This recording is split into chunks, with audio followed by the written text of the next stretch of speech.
Bismillahirrahmanirrahim. Assalamualaikum warahmatullahi wabarakatuh. Saya Dr. Muhammad Nasir dari Kolbu Madani.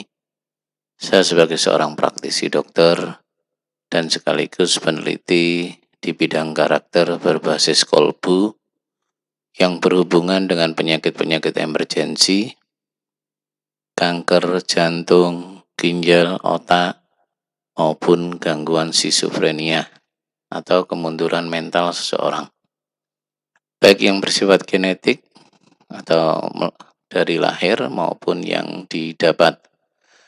Dan yang kedua adalah penelitian bagaimana kita bisa mengoptimalkan bahkan memaksimalkan SDM kita sehingga kita menuju falah. Dan hanya dengan karakter berbasis kolbu kita akan bisa sehat sepanjang masa, insya Allah sukses maupun bahagia.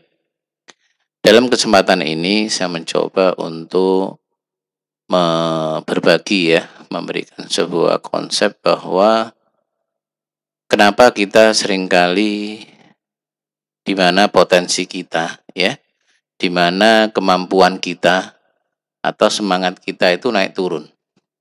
Kira-kira letaknya itu di mana di sini?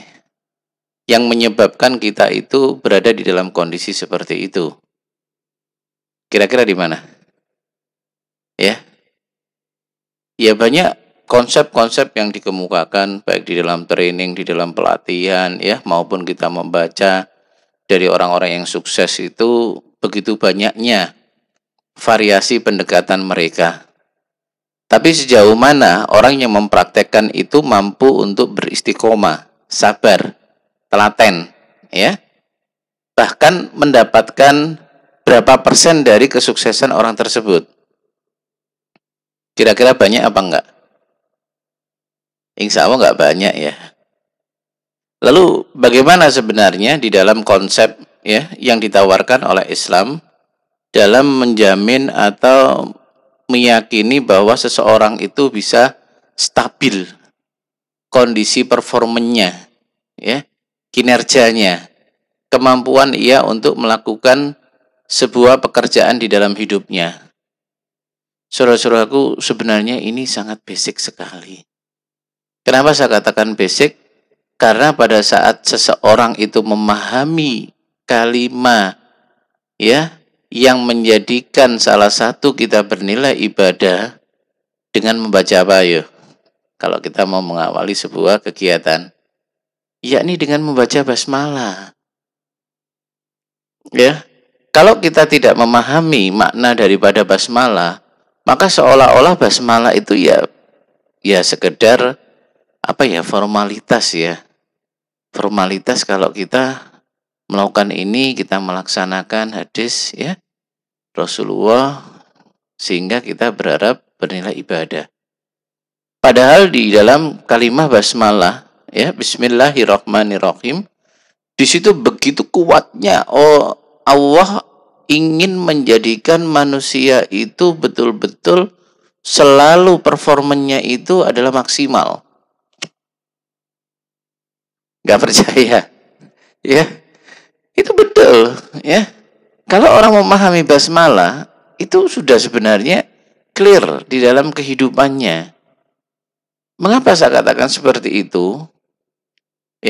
Ini contoh aja Pada saat seseorang itu melakukan sebuah gerakan di dalam hidupnya, yang jadi pertanyaannya, apakah gerakan itu merupakan kemampuan kita?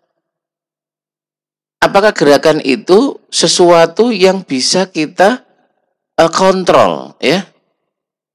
Satu contoh gini, saya kepin gerakkan tangan saya dari sini, hanya sini tok, yang terasa setiap harinya. Saya nggak mau kalau apa-apa itu terasa di sini. Kalau mengangkat sesuatu, kira-kira bisa nggak? Paham nggak? Satu contoh, saya mengangkat handphone ini. Pada saat saya menggenggam handphone ini, yang terasa itu saya kepingnya telapak tangan tok. Yang di sini tuh jangan reaksi, maupun yang di lengan. Bisa nggak? Tidak bisa. Mengapa tidak bisa? Karena memang itu di luar kemampuan kita. Makanya di dalam kalimat basmalah itu sebenarnya tercermin dalam kondisi apapun seseorang itu menggerakkan sesuatu, ya, tidak berbuat, baru menggerakkan sesuatu. Menurut saya, hei, sadari bahwa pergerakan itu bukan kemampuan yang kamu miliki, tapi itu adalah kemampuan yang Allah kuasai, di mana Allah mengizinkan seseorang itu untuk melakukan sesuatu atau bergerak. Ya. Bismillahirrahmanirrahim itu salah satunya seperti itu. Oleh karena itu, kata Allah, pada saat kamu bergerak itu, hendaknya kamu menyadari siapa dirimu dan siapa penggerak itu.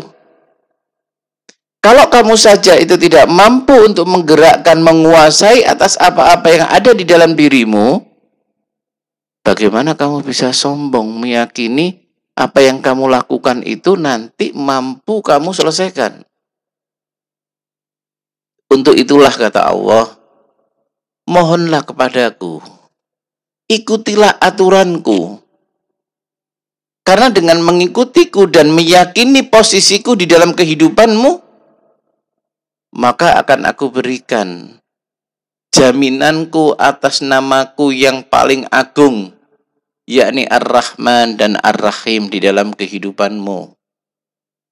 Ya, itu bagian pertama ya. Nanti kita sambung lagi. Terima kasih. Sekali lagi mohon untuk subscribe ya, pada channel pribadi saya ataupun pada Kolbu Madani. Terima kasih. Assalamualaikum warahmatullahi wabarakatuh.